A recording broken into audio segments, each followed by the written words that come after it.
Hi everyone, this is Amrit Maldonado from the Panther and Jam team at Prolifics. Today I'd like to talk about some of the key things to know when considering migrating your Jam or Panther application to the web. This is what I'll cover in today's video. I'll give you a little background of our Panther Web Broker. We'll look at the Panther Web Architecture, and then we'll dive into some key components to consider when migrating your Panther application to the web. All right, let's talk about the components of our Panther Web Broker. There are three components: the JServer, the requester, and the dispatcher. The JServer is the Panther process that runs on the server. Think of the JServer as your Jam executable or even your ProRun executable. And the responsibility of the JServer is to open up the Panther form and execute the business logic or SQL logic. The requester is a lightweight process, which could be in the form of a servlet or a CGI program. And lastly is the dispatcher. The dispatcher, again, is another process that's supplied by our Panther Web Broker that starts up these JServers. Let's review my Panther Web Architecture diagram. On the left, I've got my UI, which could be a cell phone, it could be a browser on my laptop, on my desktop. In the middle, I've got my HTTP server. And towards the right, I've got all my Panther components, which is my Panther Web Broker, as well as my Panther Web forms, screens here, and any business logic. JPL files, your C files, your Java files, as well as your SQL logic. And towards the right bottom is my database. Now notice with your Panther Web Architecture, your database connection is maintained by the Panther Web Broker. That's something that is different. And because of this, this reduces the overhead as each JServer has a dedicated connection to your database connection, as opposed to have each client request having a dedicated connection to your database. So that's definitely a plus here. Now notice for performance reasons, you definitely want your images, your cascading style sheets, HTML documents, JavaScript files, all saved in the HTTP server, physical server. All right, so let's walk through a scenario where you're requesting a Panther form from your browser. This is the URL here, https profapps.prolifics.com/spider/login. So as you can tell, this is a secured request using SSL. The first part of the URI here is the server name. The second part is your Panther servlet, which we talked about, the requester. And this is the actual Panther component, the Panther screen that's being requested.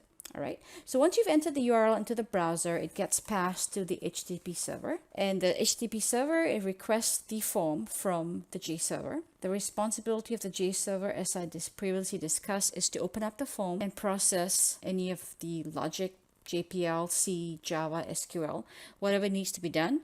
And then the JServer generates HTML. The HTML document is then sent back to the client, which is the browser.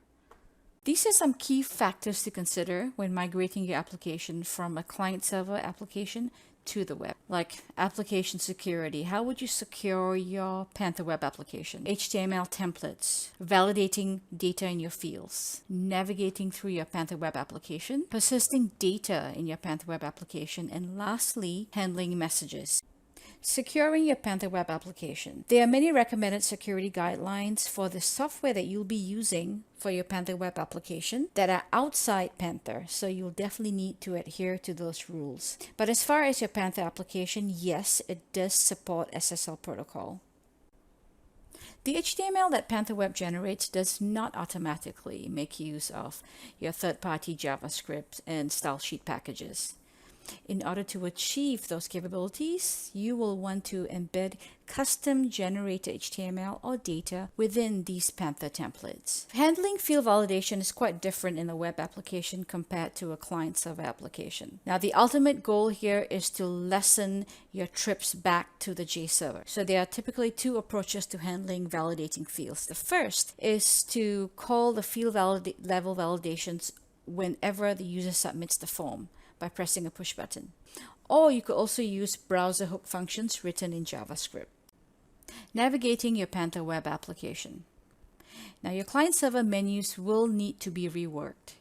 You could either create screens or forms with buttons on them that will act as menus that provide the same functionality, Or you could use Bootstrap navbars, which is our favorite. It will give your application a very snazzy look with its sidebars and dynamic drop-down menus. Handling data persistence in the web, or caching. Now, we all know that the web is a stateless environment. What this means is there's no constant, there's no connection that exists between the browser and the server.